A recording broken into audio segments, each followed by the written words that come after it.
여호수아 7장 1절과 24절, 25절, 26절 말씀을 제가 받들어 읽겠습니다. 이스라엘 자손들이 온전히 바친 물건으로 말미암아 범죄하였으니 이는 유다 지파 세라의 증손 삽디의 손자 갈미의 아들 아간이 온전히 바친 물건을 가졌음이라. 여호와께서 이스라엘 자손들에게 진노하시니라. 여호수아가 이스라엘 모든 사람과 더불어 세라의 아들 아간을 잡고 그 은과 그 외투와 그 금덩이와 그의 아들들과 그의 딸들과 그의 소들과 그의 나귀들과 그의 양들과 그의 장막과 그에게 속한 모든 것을 이끌고 아골 골짜기로 가서 여호수아가 이르되 내가 어찌하여 우리를 괴롭게 하였느냐. 여호와께서 오늘 너를 괴롭게 하시리라 하니 온 이스라엘이 그를 돌로 치고 물건들도 돌로 치고 불사르고 그 위에 돌 무더기를 크게 쌓았더니 오늘까지 있더라. 여호와께서 그의 맹렬한 진노를 그치시니 그러므로 그곳 이름을 오늘까지 아골 골짜기라 부르더라. 아멘. 네, 가라 약속의 성취를 향해라는 제목으로 여호수아 말씀을 계속 살펴보고 있습니다. 네. 하나님은 성경을 통해 우리에게 여러 가지를 말씀해 주십니다. 은혜롭고 위로하고 힘을 주는 말씀이 있는가 하면 죄를 드러내고 책망하고 징계와 멸망까지 말씀하는 무서운 말씀도 있습니다. 오늘 말씀이 그런 하나님의 징계와 무서운 말씀이 되겠습니다. 네, 하나님께서 여호수아 7장을 통해 오늘 우리에게 주시는 그 무시무시한 내용을 우리가 함께 살펴보면서 경계로 삼고 우리가 하나님의 뜻을 더 깊이 이해할 수 있어야겠습니다. 우리가 사용하는 성경 개역 개정에는 여호수아 7장에 대해 이렇게 소제목을 달아놓았습니다. 아간의 범죄. 네, 오늘 7장에는 아간이라는 사람이 등장합니다. 그는 범죄하였습니다. 무슨 죄를 지었는가? 7장 1절에서 이렇게 말씀합니다. 유다 지파 세라의 증손 삽디의 손자 갈미의 아들 아간이 온전히 바친 물건을 가졌다. 그로 인해 여호와께서 이스라엘 자손들에게 진노하셨다. 그리고 지지난 금요기도회와 지난주 금요기도회 말씀 때 헤렘에 관해서 이 말씀을 나눴습니다. 그 온전히 바친 물건, 하나님께 헤렘으로 드린 물건을 아간이 가져갔습니다. 그 목록이 21절에 이렇게 나옵니다.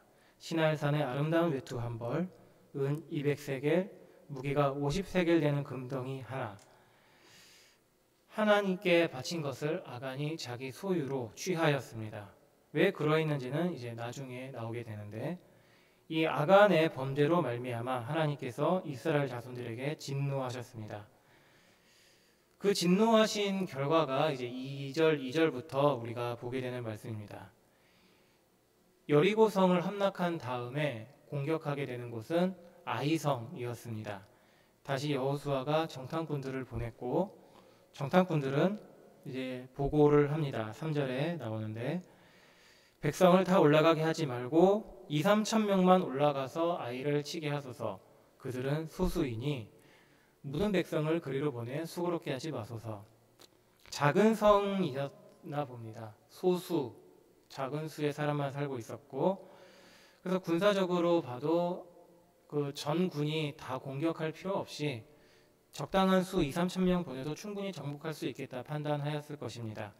그래서 정탐꾼들의 보고대로 군사를 3천 명을 보내서 아이성을 이제 공격하라 했는데 패배했습니다. 여리고성의 그 놀라운 승리를 경험한 다음에 너무나도 황당하지요. 당황스럽지요.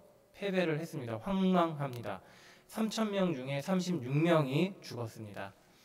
비율로 따지면 약 1%가 죽었는데 전투에서 사상자 1% 나오는 것은 숫자상으로는 큰 피해는 아닙니다. 근데 이스라엘이 가나안을 정복하는 것은 그냥 싸움이 아닌 것입니다. 하나님이 함께 하시는 싸움, 앞서서 하나님이 싸우시는 싸움.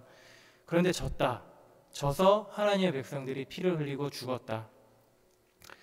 이런 생각이 듭니다. 이게 웬일인가? 하나님이 무슨 일 때문에 우리가 또 함께 하지 않으시는가? 하나님이 우리 여기서 또 버리시는 건가? 광야에서의 그 쓰디쓴 경험이 있기 때문에 이스라엘 백성의 마음이 녹아서 물처럼 되어버렸습니다.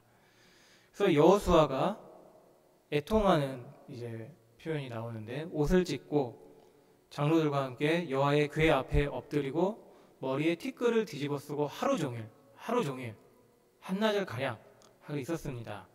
그리고 여호수아가 7절부터 8절까지 이렇게 기도합니다. 이르되 슬프도소이다 주 여호와여, 어찌하여 이 백성을 인도하여 요단을 건너게 하시고 우리를 아모리 사람의 손에서 넘겨 멸망시키려 하셨나이까? 우리가 요단 저쪽을 만족하게 여겨 거주하였으면 좋을 뻔하였나이다. 주여, 이스라엘이 그의 원수들 앞에서 돌아섰으니 내가 무슨 말을 하오리이까? 가나안 사람과 이 땅의 모든 사람들이 듣고 우리를 둘러싸고 우리 이름을 세상에서 끊으리니 주의 크신 이름을 위하여 어떻게 하시려 하나이까? 하나님께 따지는 기도가 아닌 것입니다. 오히려 이 기도는 하나님과 가장 가까이서 기도하였던 사람, 모세처럼 하나님께 기도하는 것입니다. 출애굽 이후에 이제 모세가 시내산에 십계명을 받으러 올라갔을 때에 이스라엘은 아론을 앞세워서 기다리다가 아론을 앞세워서 금송아지를 만들어 섬겼습니다. 이 하나님께서 모세에게 말씀하셨습니다. 내가 이스라엘을 다 없애버리고 모세 너로 새 백성을 만들겠다. 내 언약 백성 다시 만들겠다. 거기에 대해서 모세가 이렇게 기도하였습니다. 여호와여, 어찌하여 그 큰 권능과 강한 손으로 애굽 땅에서 인도하여 내신 주의 백성에게 진노하시니까? 어찌하여 애굽 사람들이 이르기를 여호와가 자기 백성을 산에서 죽이고 지면에서 진멸하려는 악한 의도로 인도해 내었다고 말하게 하시려 하셨나이까? 하나이까? 주의 맹렬한 노를 그치시고 뜻을 돌이키사 주의 백성에게 이 화를 내리지 마옵소서. 주의 종 아브라함과 이삭과 이스라엘을 기억하소서. 주께서 그들을 위하여 주를 가리켜 맹세하여 이르시기를 내가 너희 자손을 하늘의 별처럼 많게 하고 내가 허락한 이 온 땅을 너희 자손에게 주어 영원한 기업이 되게 하리라 하셨나이다. 하나님께 무엇을 기억하게 하시냐면, 하나님 아브라함, 이삭, 야곱과 언약하셨습니다. 그 언약대로 백성 출애굽하셨습니다. 그런데 여기서 중간에 하나님 백성을 버리신다면 그건 하나님이 하나님 스스로 하나님의 이름을 욕되게 하는 건 아닙니까? 이방 백성들에게 하나님의 이름을 욕되게 만드시는 건 아닙니까? 그러면 하나님께서 함께 하여 주옵소서. 여호수아, 모세의 후계자인 여호수아도 그렇게 기도하는 것입니다. 하나님 백성을 버리시는 것은 하나님의 이름을 하나님이 스스로 이방인들에게 욕되게 만드는 건 아닙니까? 하나님의 이름을 위하여 일하시는 분이시니 하나님의 백성을 돌아봐 주옵소서. 이에 여호와께서 여호수아에게 이제 말씀을 하시는 게 11절부터 13절 말씀입니다. 이스라엘이 범죄하여 내가 그들에게 명령한 나의 언약을 어겼으며 또한 그들이 온전히 바친 물건을 가져가고 도둑질하며 속이고 그것을 그들의 물건들 가운데 두었느니라. 그러므로 이스라엘 자손들이 그들의 원수 앞에 능히 맞서지 못하고 그 앞에서 돌아섰나니 이는 그들도 온전히 바친 것이 됨이라. 그 온전히 바친 물건을 너희 중에서 멸하지 아니하면 내가 다시는 너희와 함께 있지 아니하리라. 너는 일어나서 백성을 거룩하게 하여 이르기를 내일을 위하여 스스로 거룩하게 하라. 그리고 너희 가운데 온전히 바친 물건이 있나니 그 온전히 바친 물건을 너희 가운데서 제하기까지는 내 원수들 앞에 능히 맞서지 못하리라. 이스라엘 가운데에 하나님께 바친 물건이 숨겨져 있다. 헤렘으로 하나님께 온전히 드린 물건이 이스라엘 가운데 숨겨져 있어서 지금 이스라엘 큰일 났다. 이스라엘 너희가 하나님께 헤렘으로 진멸의 대상이 되었다는 것입니다. 그래서 그 온전히 바쳐진 물건을 없애지 않으면, 헤렘하지 않으면 여호와께서 오히려 이스라엘을 헤렘시키시고 함께하지 않으실 것이다. 굉장히 큰 위기가 닥쳐왔습니다. 어떻게 이것을 해결할 수 있을 것인가? 이제 14절 15절에서 이어서 말씀하는데 제비를 뽑으라고 말씀합니다. 그러면 한 지파를 제비를 뽑고 그 지파 중에서 한 족속을 또 제비를 뽑고 족속 중에서 한 가족을 뽑고 마지막으로 가족 중에서 남자 가운데 범죄한 사람을 뽑아라. 이 범죄의 전모에 대해서 1절이 이제 말씀을 통해 하고 우리는 이미 알고 있습니다. 유다 지파, 세라 족속, 삽디의 가족, 아간. 하나님이 여호수아와 이스라엘에게 제비를 뽑으라고 하신 것 생각해 보면 점점 포위망을 하나님이 좁혀 가십니다. 아간의 심정을 한번 생각해 보면 좋겠습니다. 우선 유다 지파가 뽑혔습니다. 조금 뭔가 긴장이 되고 세라 족속이 뽑혔습니다. 뜨끔. 이거 하나님이 들켰나? 삽디가 뽑혔습니다. 덜커덩. 이거 나를 향해 하나님이 지금 포위하고 계시는구나. 그리고 마지막으로 삽디의 손자요 갈미 아들인 아간이 뽑혔습니다. 드디어 들통이 났습니다. 하나님이 포위망이 좁혀올 때마다 아간이 어떤 심정이었을까? 초조, 불안, 공포. 하나님의 눈에서 과연 누가 피할 수 있을 것인가? 하나님은 범죄한 자를 반드시 찾아내 보이십니다. 제비뽑기를 통해 그것을 보여주셨습니다. 그래서 범죄한 자로 하나님이 지목하신 아간에게 여호수아가 이렇게 말합니다. 내 아들아 청하노니 이스라엘 하나님께 영광을 돌려 그 앞에 자복하고 내가 행한 일을 내게 알게 하라. 그 일을 내게 숨기지 말라.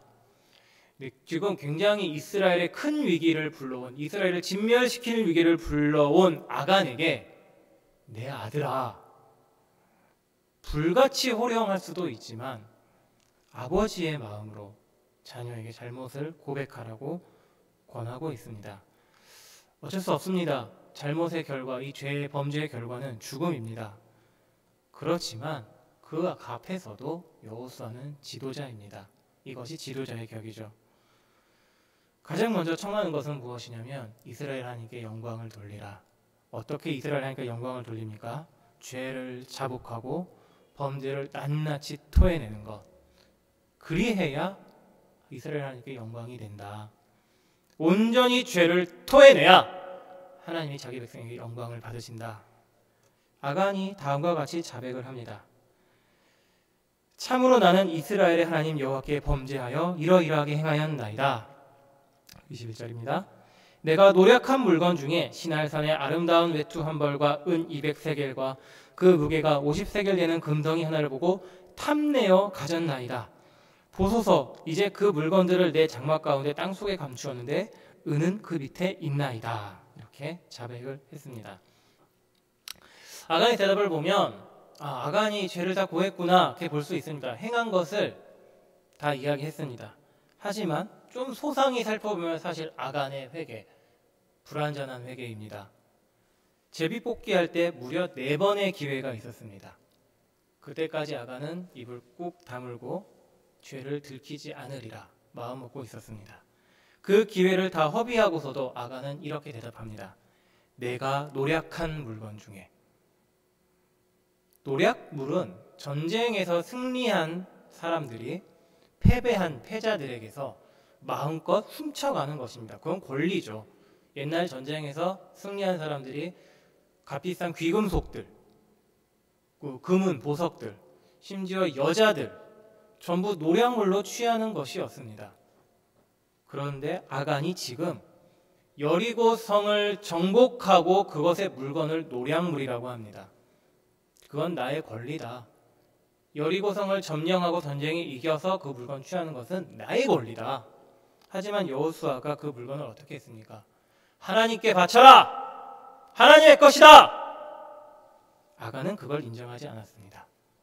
아간이 말하죠. 그것을 탐내어. 아간은 탐심을 가지고 여호와의 것을 훔쳤습니다. 도둑질입니다. 탐심이었습니다. 하나님께서 10계명에서 8계명과 10계명으로 금지하신 명령 아간이 어겼습니다. 이것은 그냥 죄 지은 것이 아니라 10계명은 언약 규정입니다. 그것을 어긴 것은 하나님과의 언약 관계를 깨트린 것. 아간의 범죄는 물건 하나 자기 손으로 훔쳐서 자기 욕심 채우는 것이 아니라 하나님께 드려진 헤렘의 물건을 탐하여 훔쳐서 하나님의 것을 뺏고 이스라엘 진영 가운데 숨겨서 이스라엘 전체를 하나님의 진노의 대상으로 떨어뜨린 것. 하나님의 언약을 깨트린 중차대한 죄인 것입니다. 그런데 이 부분까지 혹시 여호수아 7장 보시면서 뭐 어떤 거 하나 발견하셨을까 싶습니다. 쉽게 놓치게 되는 부분인데 우리는 계속 아간에 집중했습니다. 아간이 죄를 지었다. 아간이 범죄했다. 그런데 하나님은 1절부터 일관되게 말씀하시는 것이 있습니다. 이스라엘 자손이 온전히 바친 물건으로 범죄하였으니. 그리고 11절에서도 이렇게 말씀합니다. 이스라엘이 범죄하여. 아간 한 사람이 지은 죄이긴 한데 하나님은 그것을 이스라엘 전체의 죄라고 말씀하십니다. 이것이 아이성 전투에서 진 이유입니다. 하나님께 자발적으로 헤렘으로 바친 물건 훔친 아간, 그래서 그 물건을 이스라엘 가운데 두어서 하나님께 헤렘의 대상으로 떨어져 버린 이스라엘. 이스라엘은 다 몰랐을지라도 아간의 범죄는 곧 이스라엘 전체의 죄가 되었습니다. 왜냐하면 이스라엘은 언약 공동체라는 것입니다. 하나님과 언약으로 하나로 결속된 공동체. 근데 하나님의 거하시는 그 이스라엘 진영 가운데 아간이 하나님께서 도둑질한 물건을 숨겼다. 하나님의 진노가 당연히 이스라엘 전부에게 향하는 것입니다. 너희 모두가 지금 범죄한 것이 되었다. 그 결과는 마음이 녹아서 물처럼 돼버린 것. 이스라엘이 패배하고 36명이 죽게 된 것. 과연 우리가 가나안 정복할 수 있겠는가? 하나님이 함께 하시는가? 광야시대처럼 또 징계받아야 하는가? 고통스러운 미래만 생각하게 되는 것입니다. 그래서 이 위기를 벗어나려면 어쩔 수 없습니다. 아간을 죽여야만 합니다. 처벌해야 합니다. 하나님이 죄에 대해 단호하신 것처럼 하나님의 거룩하신 대로 죄를 해결해야 합니다. 하나님은 죄에 대해 절대 여지를 두고자 하지 않으십니다. 24절 이하에서 그렇게 이제 모든 소유물들을 다 처리를 합니다. 무시무시하죠.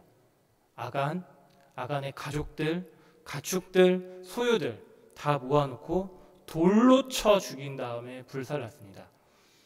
지금도 실제로 저 사우디아라비아 그쪽 지방에서는 가족의 명예를 더럽힌 사람을 돌로 쳐 죽일 수 있습니다. 이슬람의 법, 이름이 잘 기억이 안 나는데요. 그 법에 따르면 실제로 부모가 자녀를 끌어다가 돌로 쳐 죽이시오 하면 사람들이 돌로 쳐서 죽이는 거 영상으로도 검색하면 보게 됩니다. 굉장히 끔찍합니다. 그냥 주먹만한 돌 아니라 머리통만한 돌을 집어 던집니다. 그렇게 아간과 그의 모든 소유들, 아간이 하나님께서 훔친 것들 전부 그렇게 헤렘시켜버려야 했습니다. 그래야만 이스라엘이 헤렘에서 건짐을 받았고 그 하나님의 지시대로 이행하자 드디어 여호와의 진노가 이스라엘에서 떠났습니다. 이런 무시무시한 사건이 구약시대만 아니라 신약시대에도 있었습니다. 사도행전 4장 말미에 바나바라는 요셉이 자기 소유를 다 판 사건이 나오는데 5장에 보면 사도행전 5장에 보면 아나니아와 삽비라가 비슷한 일을 합니다. 아나니아라 하는 사람이 그의 아내 삽비라와 더불어 소유를 팔아 그 값에서 얼마를 감추매 그 아내도 알더라. 그 얼마만 가져다가 사도들의 발 앞에 두니 소유를 팔았습니다. 그리고 사도들의 발 앞에 두었다. 이것은 하나님께 바친 것이 되는데 그 값에서 얼마를 감추었다고 합니다. 삽비라도 공범입니다. 근데 감추었다는 말에서 우리가 생각해야 합니다. 이거 처음부터 다 드릴 생각 없던 거다. 하나님이 다 팔라고 명령하지도 않았는데 자발적으로 하나님께 드린 것입니다. 자발적으로 하나님께 헤렘한 것이죠. 전부를 팔 이유는 없었지만 그렇게 했으면 다 드려야지요. 근데 얼마를 숨겼습니다. 감추었습니다. 무엇과 똑같은 범죄입니까? 아간과 똑같은 범죄. 탐심으로 자기의 명예와 자기의 이익 모두를 챙기려는 처음부터 하나님께 구별해드린 것을 탐심으로 훔친 죄였고 도둑질입니다.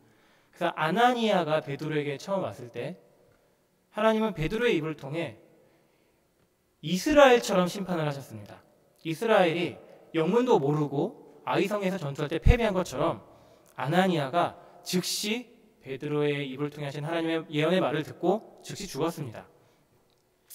3시간쯤 지나서 아내 삽비라가 이제 베드로에게 왔습니다. 이번에는 여호수아가 아간에게 죄를 고백할 기회를 주었던 것처럼 베드로가 삽비라에게 질문을 합니다.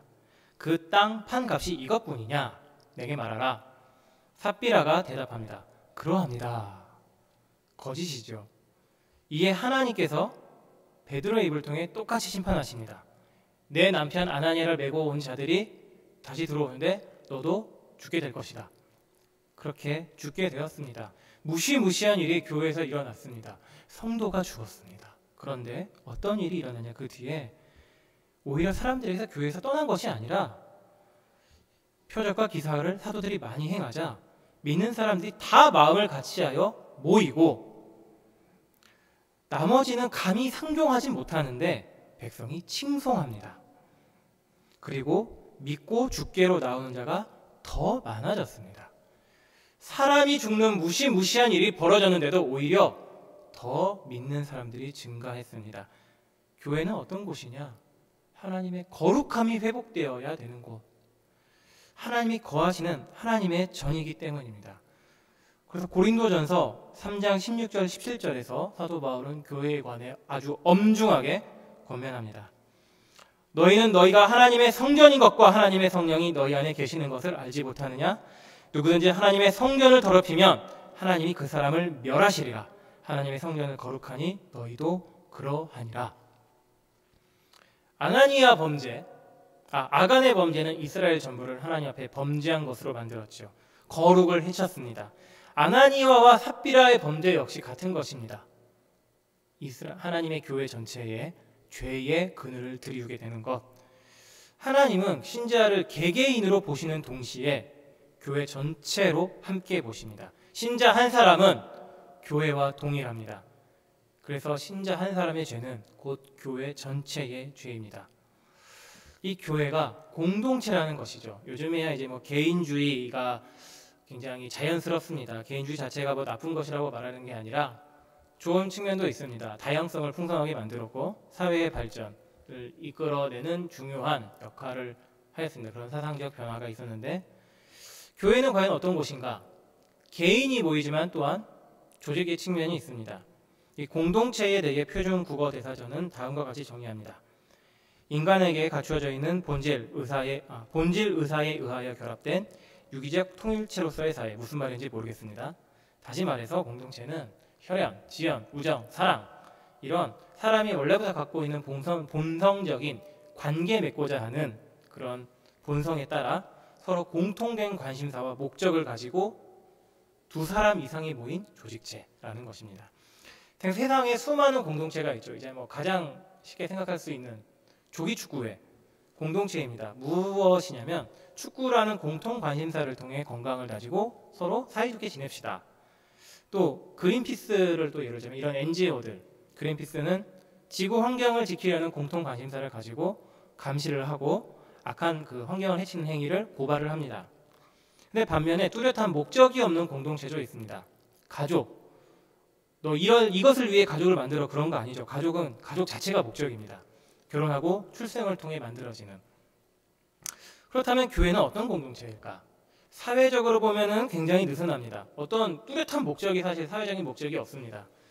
그렇다고 가족에 비하면 빡빡하죠. 지켜야 할 것이 많고 해야 할 것도 있습니다. 그러니까 사회적인 관점에서 교회는 이 공동체는 쉽게 범죄에 들어오지 못하는데 종교 공동체라고 얘기할 수는 있긴 하겠지만 교회를 이해하려면 시각을 바꿔야 합니다. 사람의 관점이 아니라 하나님의 관점으로 봐야 하는 것입니다. 그 관점이 무엇이냐? 하나님이 거하시는 곳이다. 성령께서 거하시면서 신자 전체를 하나로 묶으시는 곳. 그리스도를 머리로 하여 그분의 몸으로 하나 된 곳. 신자 각자는 자유롭습니다. 개개인이 신앙을 가지고 교회에서 활동을 합니다. 교회를 움직일 수도 있고. 하지만 이 교회 전체에서 신자는 머리에 붙은 몸으로서 운명을 같이 합니다. 믿음으로 붙어서 하나 되고 성령으로 하나 되게 하신 것으로 인해 그리스도께 붙어 있게 됩니다. 에베소서 4장 4절에서 5절이 이것에 관해 말씀합니다. 몸이 하나요 성령도 한 분이시니 이와 같이 너희가 부르심의 한 소망 안에서 부르심을 받았느니라. 주도 한 분이시요 믿음도 하나요 세례도 하나요. 하나 되게 하신 것은 저절로 된 것이 아닙니다. 하나님이 만드신 것입니다. 그런데 이게 실제로 신앙생활하는 우리 세속 사회 속에서, 우리 현실 속에서는 어떠한 수고가 필요합니다. 그냥 지켜지지 않습니다. 에베소서 4장 1절에서 3절이 이 수고에 관해 권면합니다. 너희가 부르심을 받은 일에 합당하게 행하여 모든 겸손과 온유로 하고 오래 참음으로 사랑 가운데서 서로 용납하고 평안을 맺는 줄로 성령이 하나 되게 하신 것을 힘써 지키라. 부르심에 합당하게 행하는 것, 사랑하는 것, 평안을 지켜가는 것. 그렇다면 이렇게 교회의 하나됨을 지켜가야 하고 거룩함을 행해야 하는데 신자 개인이 짓는 죄는 어떤 것이 되겠습니까? 그냥 개인의 죄, 거기서 그치지 않고 그가 속한 몸 교회 전체의 죄가 되는 것입니다. 하나로 엮여져 있기 때문에. 암이 있지요. 암이 무서운 이유는 그 암이 생긴 곳에서 암이 머무는 게 아니라 피를 타고 온몸에 돌아다녀서 암을 다 퍼뜨리기 때문입니다. 가장 무서운 암이 췌장암이라고 하는데 자기가 암에 걸려서 죽어가는지도 모르고 있다가 죽기 바로 직전에야 발견되는 그런 암. 죄가 그런 것입니다. 우리 몸, 교회 안에서 신자 개인의 죄는 암처럼 자신을 죽일 뿐만 아니라 교회 전체를 하나님 앞에 진멸의 대상으로 만들는, 아간이 이스라엘을 헤렘의 대상으로 만들었던 것처럼 나 개인의 죄는 교회 전체를 죄로 만들게 되는 것입니다. 그래서 고린도전서 3장 17절의 경고를 우리가 깊이 새겨야 하겠습니다. 누구든지 하나님의 성전을 더럽히면 하나님이 그 사람을 멸하시리라. 하나님의 성전을 거룩하니 너희도 거룩하라. 멸하십니다. 무시무시한 진노입니다. 하나님의 거룩함을 해치는 자에게 하나님은 경고하십니다. 이렇게 하나님은 자기 백성을 거룩하게 만드심으로써 자기 이름을 위하십니다. 그래서 나의 죄, 이것은 그냥 내가 하나님께 잘못했네요 회개하고 끝, 이게 아니라 교회 전체를 회개하게 만드는 무시무시한 일이라는 것입니다. 에스라가 이 두려운 진리를 깊이 깨달았습니다. 포로로 돌아온 이스라엘 백성들이 다시 이방 여인과 결혼하는 범죄를 저질렀는데 그 범죄를 두고 여호수아처럼 완전히 하나님 앞에 엎드려져서 애통하고 죄를 뒤집어쓰고 이렇게 길게 기도합니다. 좀 긴 말씀이지만 읽어보도록 하겠습니다. 나의 하나님이여, 내가 부끄럽고 낯이 뜨거워서 감히 나의 하나님을 향하여 얼굴을 들지 못하오니 이는 우리 죄악이 많아 정수리에 넘치고 우리 허물이 커서 하늘에 미침이니이다.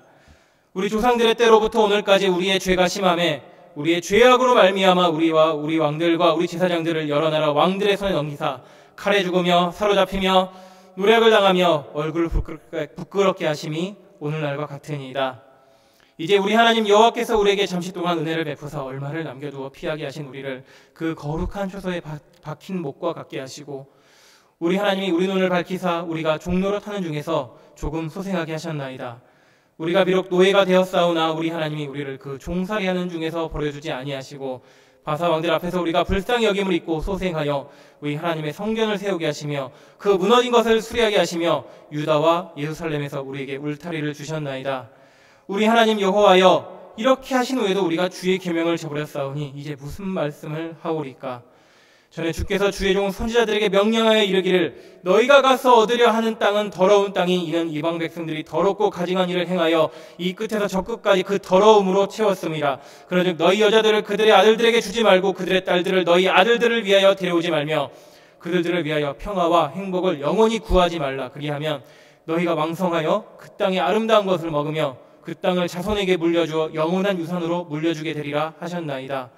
우리의 악한 행실과 큰 죄로 말미암아 이 모든 일을 당하였사오나 우리 하나님이 우리 죄악보다 형벌을 가볍게 하시고 이만큼 백성을 남겨주셨사오니 우리가 어찌 다시 주의 계명을 거역하고 이 가증한 백성들과 통혼하오리이까?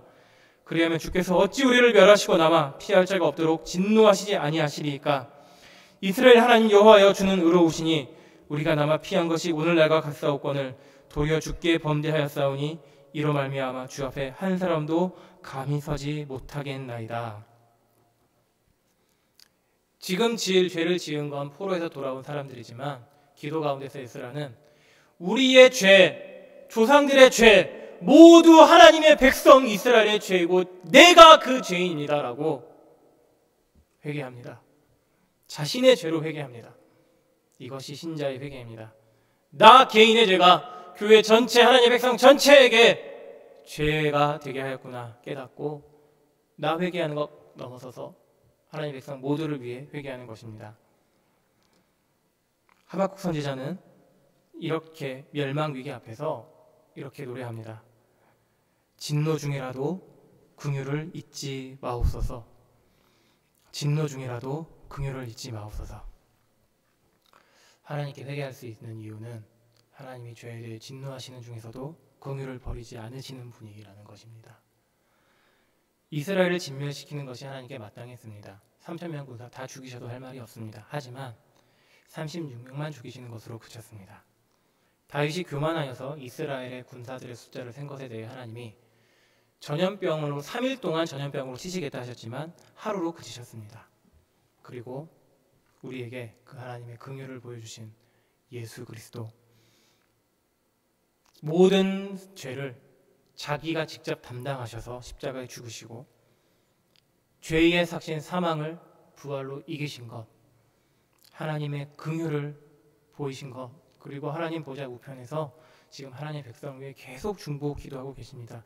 또한 성령께서 지금 예수 그리스도 믿는 자들 안에서 하나님을 위해, 하나님께 신자들을 위해 탄식으로 기도하고 계십니다. 그리스도의 중보와 성령의 일하심으로 우리가 회개할 수 있는 것입니다. 우리가 어떤 자격이 있어서 능력이 있어서 하나님께 어떤 용납받을 만한 조금의 그런 메리트가 있어서 그런 것 아니라 예수님께서 신자들을 위해 계속 중보하시고 저들을 불쌍히 여겨 주옵소서. 나의 피값으로 산 자들입니다. 성령께서 이들의 악함을 주님 불쌍히 여겨 주옵소서 탄식으로 기도하고 계시기 때문에 신자는 마땅히 회개해야 합니다. 그것이 자신과 교회를 살리는 길인 것입니다. 거룩함을 지키는 길입니다. 그리고 아간을 죽여야 했던 것처럼 에스라가 그렇게 기도한 뒤에 이 몸을 일으켜서 이방 여인들 다 내쫓고 자녀들까지 다 내쫓고 가슴 아픈 분리를 했던 것처럼 교회의 거룩함을 위해 우리 자신의 죄를 단호하게 끊어내야 합니다. 고통입니다. 회개하고 그 죄를 싸워 이기는 것은, 죄를 끊어내는 것은 이전의 습관을 완전히 끊어내는 고통입니다. 그러나 그래야 내가 살고 교회가 삽니다. 우리 주사랑교회 성도 개개인 모두 주사랑교회와 일치된 자들이 일치된 몸입니다. 내가 곧 주사랑교회입니다. 그러면 나의 죄는 우리 주사랑교회의 죄인 것입니다. 내가 회개하고 교회를 위해 회개하면 하나님이 교회에게 긍휼을 베푸시는 것입니다. 이것을 마음에 새기고 우리가 기꺼이 나 자신과 교회를 위해 우리 자신이 지은 죄를 회개하며 교회를, 주사랑교회를 또 한국교회를 다시 하나님의 은혜 가운데 살릴 수 있는 주사랑교회 성도들 되시길 바랍니다. 기도하시겠습니다. 하나님의 백성에게 거룩함을 요구하시는 하나님, 우리의 죄악 중이라도 하나님 진노하실지라도 긍휼을 버리지 아니하시고 이제 여전히 회개할 수 있도록 그 여지를 주시는 하나님, 우리의 연약함과 죄악에도 주님 우리를 불쌍히 여겨주셔서 우리가 진멸되지 아니하고 이때까지 있었습니다. 우리 자신이 곧 교회와 동일시 된다는 것, 하나님의 눈앞에 나의 죄가 곧 교회의 죄라는 것 기억하여서 늘 나 자신의 죄를 깨닫고 하나님의 교회를 사랑하며 하나님 이름의 영광을 위하여 우리 자신이 기꺼이 죄와 싸우고 회개하며 돌이키게 하여 주옵소서. 신자 개개인을 교회로 보시는 하나님, 그렇다면 나의 죄는 교회의 죄이고 내가 받는 기쁨은 교회의 기쁨이라는 것 우리가 늘 기억하며 교회를 교회되게 하기 원하시고 거룩하게 하기 원하시는 하나님의 뜻대로 우리 자신을 지켜 거룩하게 하옵소서. 그리하여 교회를 거룩하게 지키게 하옵소서. 우리 주 예수 그리스도의 이름으로 기도드립니다. 네, 찬송가 254장입니다. 내 주의 보혈은 정하고 정하다. 우리에게 회개와 구원의 은혜 되시는 주의 보혈을 생각하시면서 254장 찬송 부르시고 주기도문으로 금요 기도에 마치시겠습니다.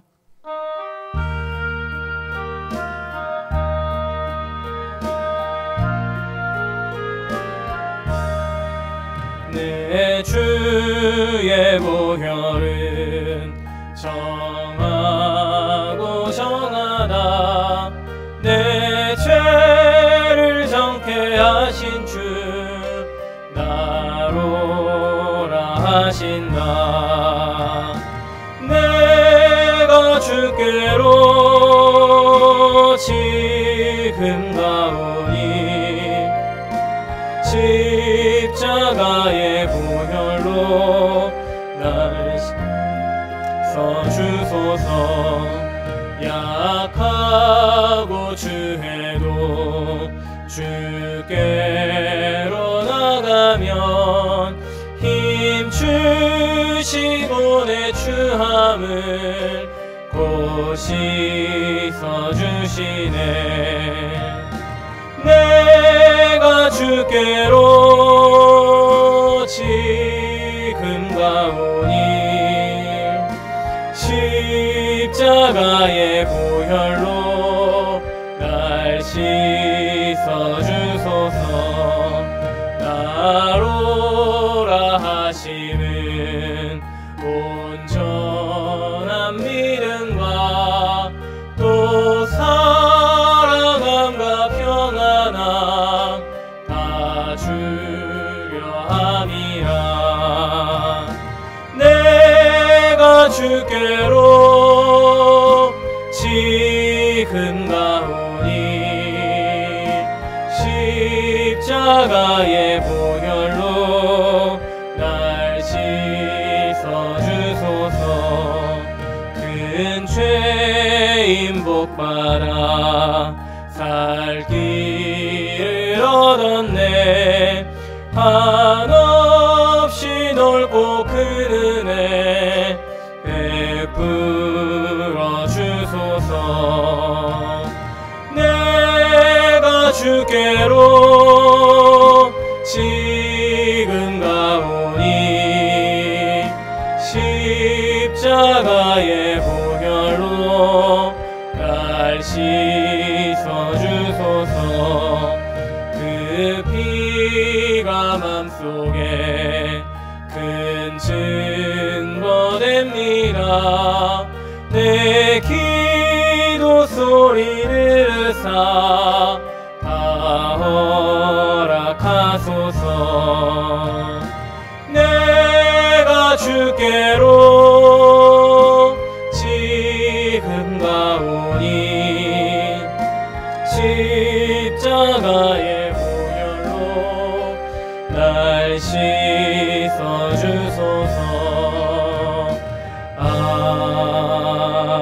아멘. 하늘에 계신 우리 아버지여, 이름이 거룩히 여김을 받으시오며 나라가 임하옵시오며 뜻이 하늘에서 이루어진 것 같이 땅에서도 이루어지이다. 오늘날 우리에게 일용할 양식을 주옵시고 우리가 우리에게 죄 지은 자를 사하여 준 것 같이 우리의 죄를 사하여 주옵시고 우리를 시험에 들게 하지 마옵시고 다만 악에서 구하옵소서. 대개 나라와 권세와 영광이 아버지께 영원히 있사옵나이다. 아멘.